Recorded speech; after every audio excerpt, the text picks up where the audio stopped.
Olá pessoal, tudo bem? Muito bem-vindos ao 5º episódio dessa nova fase do nosso podcast e o tema de hoje é o viés tecnológico do crime.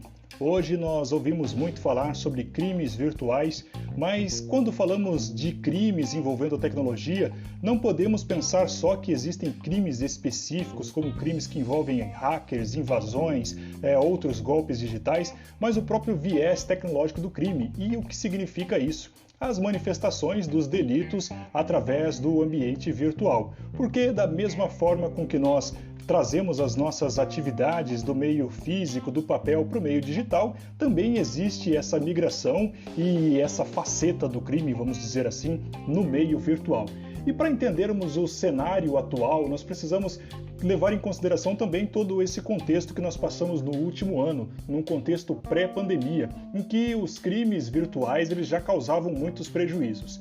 Algumas estimativas estimam que os crimes virtuais causaram cerca de 600 bilhões até 1,1 trilhão de dólares de prejuízo entre os anos de 2017 a 2019. E existe aí a previsão de que até 2022 cerca de 2,5 trilhões de dólares, ou quase 3% do PIB global, entre aspas, seja o tamanho do prejuízo causado pelos crimes virtuais.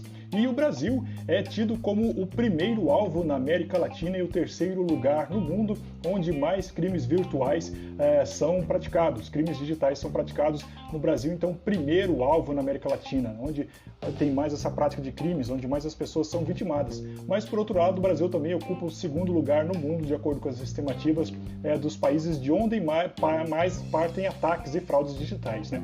E um detalhe muito interessante, que o Brasil é um país, inclusive, em que alguns crimes digitais só existem aqui, alguns golpes só existem aqui por causa das nossas particularidades, como, por exemplo, o golpe do boleto falso, né? Então, existem aí muitos riscos, né, que acabam até praticamente dobrando para as empresas, principalmente na última década, em relação aos crimes digitais. Era uma estimativa que nós tínhamos antes do cenário da pandemia. E é lógico que a pandemia teve diversos impactos também nessa questão dos crimes digitais.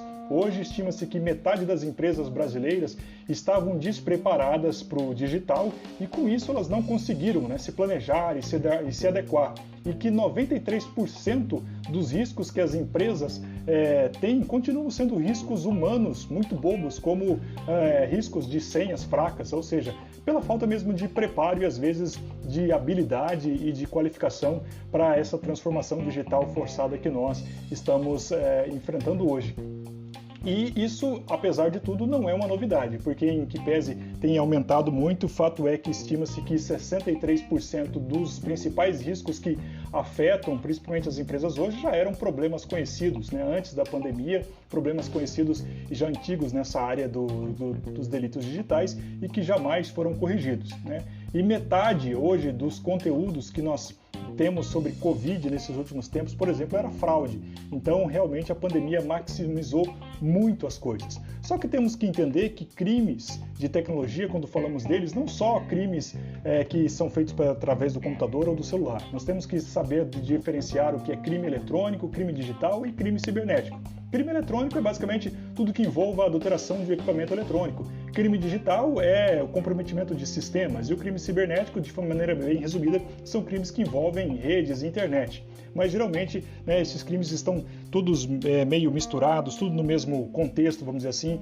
Nem sempre a gente consegue definir na prática o que é um, o que é o outro, porque as suas manifestações acabam se entrelaçando. E temos, né, nesse contexto, crimes próprios que são a questão da violação de dados e dispositivos e os crimes impróprios em que o computador, o celular, os dispositivos eletrônicos são utilizados como instrumento de crime, e é nesse ponto que a gente gostaria de salientar, né, do risco do viés tecnológico do crime, porque muitas vezes as pessoas não se atentam para isso e acham que não vão ser vítimas porque não são tão envolvidas com tecnologia ou que precisa de algo muito complicado, de algo muito paramentado tecnologicamente para que elas acabem sendo envolvidas e às vezes vitimadas com crimes, né, que têm um viés tecnológico. E os crimes digitais, na vida real, quando nós falamos deles, eles vão muito além de ofensas e golpes pelo WhatsApp, ofensas na internet, golpes, né, de depósito no WhatsApp. O viés tecnológico do crime realmente ele está, por exemplo, lá no artigo 154A do Código Penal, que fala, sim, da invasão hacker, ou no artigo 122 do Código Penal, que fala dos crimes de desafios virtuais, que foi uma lei agora em 2019 que criminaliza quem instiga, por exemplo, jovens a se mutilarem com desafios nas redes sociais. E também temos crimes muito específicos das tecnologias que são muito antigos, que são o crime de pirataria, por exemplo, que já teve lá na lei das teles, crime de pirataria de sinal pirata de telecomunicações. Mas hoje, tudo pode ser crime digital. Tudo pode ter uma manifestação tecnológica quando nós falamos de crime. Como, por exemplo, o artigo 157 do Código Penal, quando ele fala de roubo de dados, né? Nós falamos muito de roubo de dados. Talvez ninguém consiga roubar um dado digitalmente com violência, grave e ameaça. O mais adequado seria nós falarmos em furto de dados, o artigo 155 do Código Penal, que muitas vezes eles ocorrem, né, pelo envio de links falsos ou usando o descuido das pessoas para que informações e até valores sejam subtraídos. Ou o próprio artigo 171 clássico do Código Penal, o estelionato, ele pode ser aplicado de maneira digital por meio de golpes, né, da engano, como por exemplo o golpe do depósito do WhatsApp. Tem também o artigo 158 do Código Penal, que é a velha extorsão, e que ela pode ser praticada no meio digital com viés tecnológico quando um crime, quando um vírus, por exemplo, é utilizado de maneira criminosa, se bem que praticamente todo vírus, se a gente pode dizer assim, é criminoso, com o objetivo de obter vantagem, né, bloquear o computador para que tenha um depósito. Então isso é uma forma de extorsão, ou até mesmo aquela chantagem que é feita via meios digitais para que não exponha a intimidade, algumas fotos das pessoas, por exemplo. E também o artigo 168 do Código Penal, que a gente pode tratar como se fosse apropriação indébita no meio digital, que é quando alguém utiliza senhas, por exemplo, que estavam confiadas à administração de uma página, por exemplo, ou até de senhas de banco, de uma empresa, para desviar esses valores. Então, a apropriação indébita ela também pode se caracterizar no meio digital.